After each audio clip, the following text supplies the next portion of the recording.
Gabi na nung natapos ako sa pag-home service, tapos ganito kadilim yung daanan pa uwi. Uy!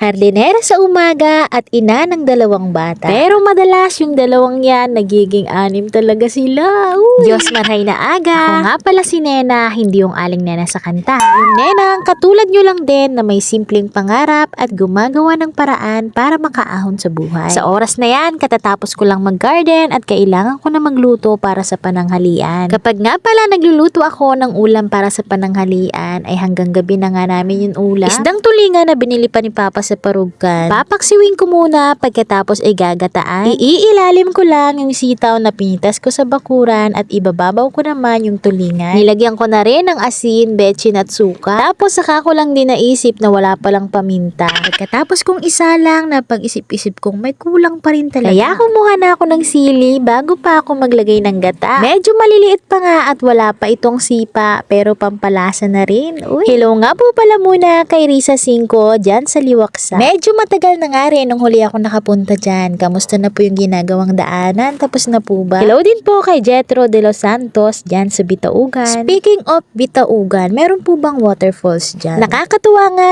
dahil isa sa mga trending ngayon yung mangingisda na taga dito sa presentasyon ang nakahuli ng 169 kilos na tuna. Uy! Congrats sa'yo Bornok TV dahil sa'yo sikat na naman ang presentasyon ngayon. Uy! At dahil dyan sigurado ako marami na naman mangingisda ang sisipaging maglao. So ayun na nga, naluto na itong paksiw sa gata. Kapag ganito yung ulam, patatagalin pa ba yan? Abay kain na. Oy, ano bang halat? Kumuha ka ng bahaw, makarakan kita. Fast forward, pagsapit ng hapon ay balik duty na naman si Kahagod. Oy. Alas 3 ng hapon, nagabang ako ng dadaan ng motor. Baka sakali na nga rin na may libreng sakay na matsyempuhan. Ang kaso, wala bok, kaya butas na naman ang bulsa ni Inday. Oy. Kailan kaya magkakaroon ditong tricycle na punuan o di kaya naman jeep? Pwede rin naman L300. Para naman makatipid-tipid tayo sa pamasahe. Uy. Sumagi na rin naman sa isip kong kumuha ng motor. Ang kaso lang, di nga ako marunong magbike. Uy. Tapos yung daan dito pataas, pababa, pasigsag. Uy.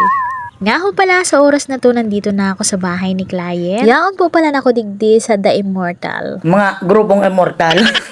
Nga ho pala, sila ay ilan sa aking mga solid supporters at nakakatuwa. Nakakataba rin po ng puso. Kapag ka nakakarinig ako ng mga magagandang komento mula sa aking mga followers, salamat po. So ayun, hindi ko inaasahan na mapupulibok ako sa araw na yan dahil ang naka-schedule ko lang talaga na client ay isa lang. Lubos po ang aking pasasalamat sa mga nagtitiwala sa akin. Tapos ayun, nung pauwi na ako, nasa lubong ko naman ito sa Sir Jimmy at saka si Supremo. Tinatanong nga nila kung may masasakyan na raw ako pauwi, ay sabi ko meron na ho akong kausap. Tapos ayun, nung pauwi na kami, ay sabi ko nakakasyakot. Napakadilim talaga ng daanan dito. At isa po sa mga nakakatakot dito ay yung mga ahas kapag gabi. Pagkagaling nga sa public market ng Parugan hanggang Pili, maliwanag pa yung daan dahil may mga ilaw. Pero paglagpas mo sa Pili ay madilim na. Oy. So ayun na nga, hanggang dito na lang po yung aking video at happy birthday po pala sa aking hipag, si Mary Rose Pajardo. O siya, salamat sa panonood. Hanggang sa susunod. Bye-bye!